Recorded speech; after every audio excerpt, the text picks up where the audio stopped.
Ladies and gentlemen, everyone, welcome the brilliant director Johannes Nyholm. I probably just butchered your name. You can correct me in a minute. He directed the wonderful film Koko-Di Koko-Da, which I've seen at two different festivals, and we're going to talk about it here. Johannes, introduce yourself and tell us a little bit about your film. Hello, it's well pronounced. Nyholm is my second name. It's a film where you travel a little bit in people's minds. You follow a couple that goes to a trip to the woods, camping to try to get together again after some tough years. And then there's a circus company that confronts them and lures them deeper and deeper into some strange, mysteric, surrealistic labyrinth of terror. I like that description. That's very, there's a lot of words in there, but I think it's accurate. One of the things that I really like about it. Sorry? One of the things I like about it is the emotions and the concepts that you subtly explain in the film. And I'm not going to go too much into it so the people who haven't seen it don't know. But what was that? What made you think about this decision? Because there's a lot of discussion of grief and the way that it's handled, kind of portrayed here. Yeah, but I mean, I think it's a lot about loss in general. I think. I mean, the way I felt loss, at least, it could be like almost a very primal and physical sensation, like you're losing a part of your body. Sometimes I wanted to portray this feeling in a way when you lose something that is really, really dear to you, how that feels in your body, like almost like your intestines could be pulled out in that kind of physical pain. Yeah, I can see that. That's a really good explanation. Okay, what's funny about that is now that you said that and you've mentioned how you wanted to portray that, a lot of the stuff that happens in the film, even now after seeing it twice, makes a lot more sense. It really puts that perspective on it. I gotta ask you, why did you choose such a creepy song? I sang that song a lot as a kid. I was really fascinated by it, both because it's a children's song. It's kind of a jolly, childish children's song, but it also has this dark undertone. Like it's about a rooster that is dead, but it's still singing. It's still singing, and you can hear it sing Koko-Di Koko-Da over and over again. So it's like just like in the film itself, this song is about like a limbo state between life and death, but also a bit burlesque and funny at the same time. Hello? Yeah, so I'm still with you, Jonas. Sorry about that. I was thinking about that answer just now, and I just think that the song works so well as a creepy children's rhyme. Now, that is a Scandinavian tune, right? It is, but it actually exists in many languages. I think it's French from the beginning, but it exists in like almost all European countries in one way or the other. In there's translations of it in Swedish and German and Polish and interesting English. Some people have heard it, but I thought a lot of more people knew about it. But the thing is, when we went to go see this thing, we didn't understand what exactly the song was, but after leaving it, we definitely understood that we liked what was going on with the song. I wanted to ask you a little bit about yourself. Obviously, you have some talent, and obviously, you bring a very unique perspective to films, given what I've seen in this particular one.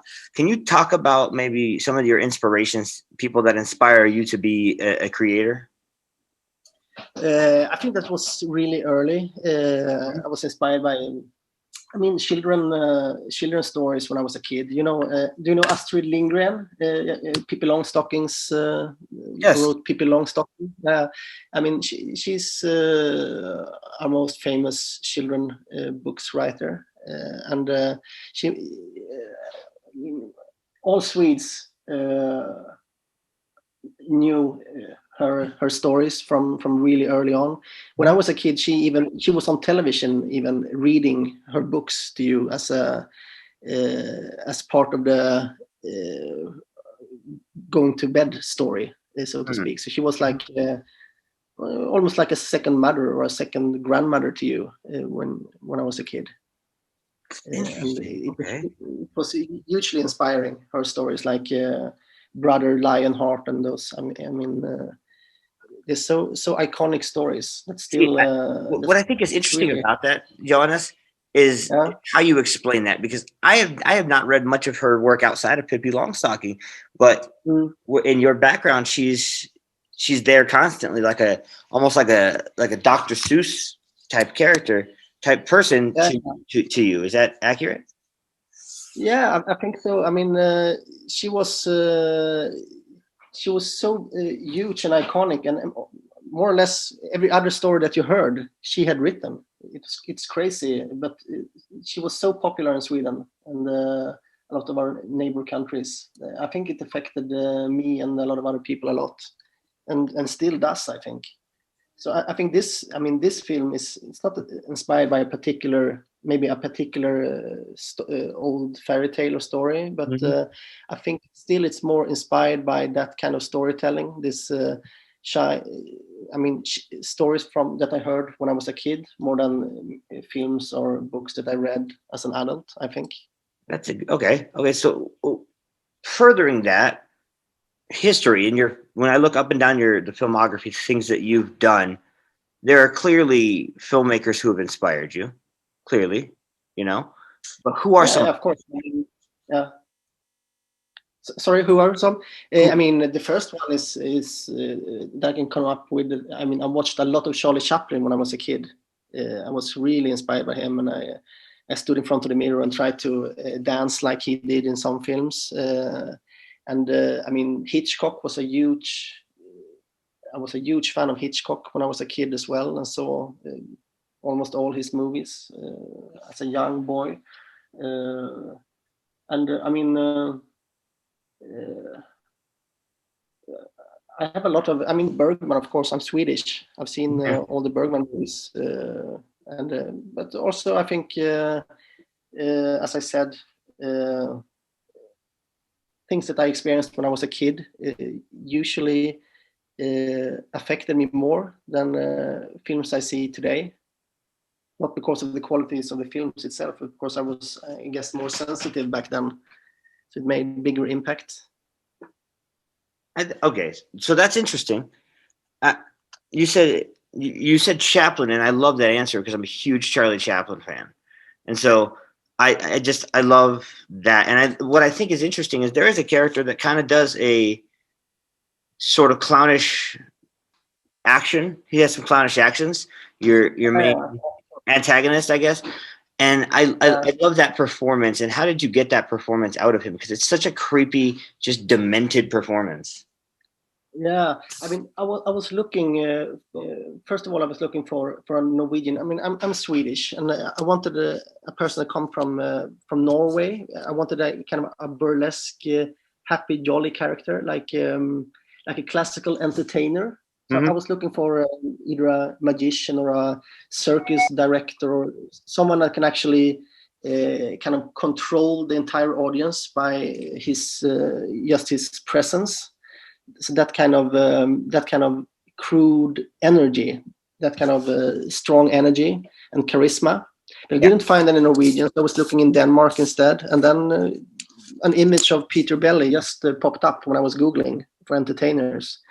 And he's a famous Danish musician. It happened to be, and he's been entertaining his entire life. So he has this extreme charisma just by himself. I mean, that was what I was kind of emphasizing, his role as a conjurer, or as just kind of this magic appearance of controlling the situation. That comes out. That charisma definitely comes out on the screen when you watch him just do his thing. Let me ask you something, Johannes. If you were gonna pitch this movie to an audience that had no idea, based on the small synopsis that they get, to watch this movie, Tell us why they should watch this movie. I mean, it's almost impossible to describe the movie, but I think to me, at least, this film is a little bit about. It's like a helping hand. If you're lost in the woods, if you're lost in a labyrinthic woods and can't find your way out, then I think this film could be a helping hand or a guiding star for you to find your way out. That's a good answer. That's a good answer. I like that, and I like the allusion that you just made to your own film.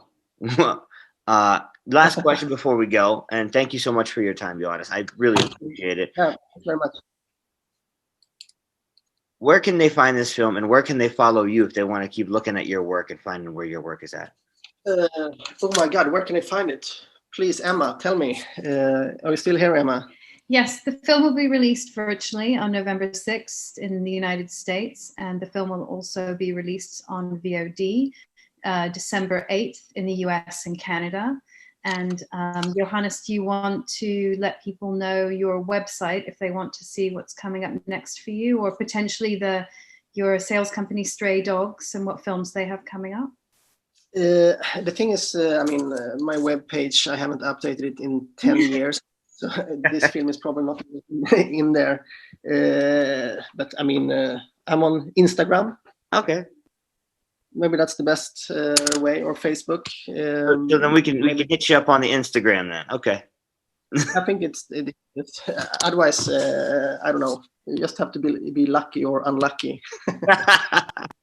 That's a good way to look at it. And thank you, Emma, for clarifying that they can all check out this movie November 6th on digital. That's really awesome. So that is actually just Friday. Actually, sorry, I'm also curious. Where exactly can you find it, Emma? Basically, the film is being released via Lemley Cinemas and various cinemas, basically through Dark Star Pictures. And then on December the 8th, the VOD release will be in the US and Canada on all major platforms. All right. So that means Vudu, Fandango Now, or if you have Google movies as well. You said December 10th for that one. Okay. That is all the information I needed about where they can see this movie. And I can tell you right now, Johannes, they should go see this movie because when I saw it at Fantastic Fest and at Sundance, I loved it both times. And I was a little bit angry that I missed the first screening of it. But I'm glad that I got to see it. And it was one of the weirdest things I've seen. And it's still one of the weirdest things I've seen.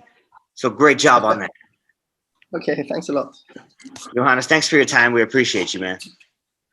Thank you. Thank you, William. You're welcome. Thank you guys so much. Bye-bye. Bye. Bye.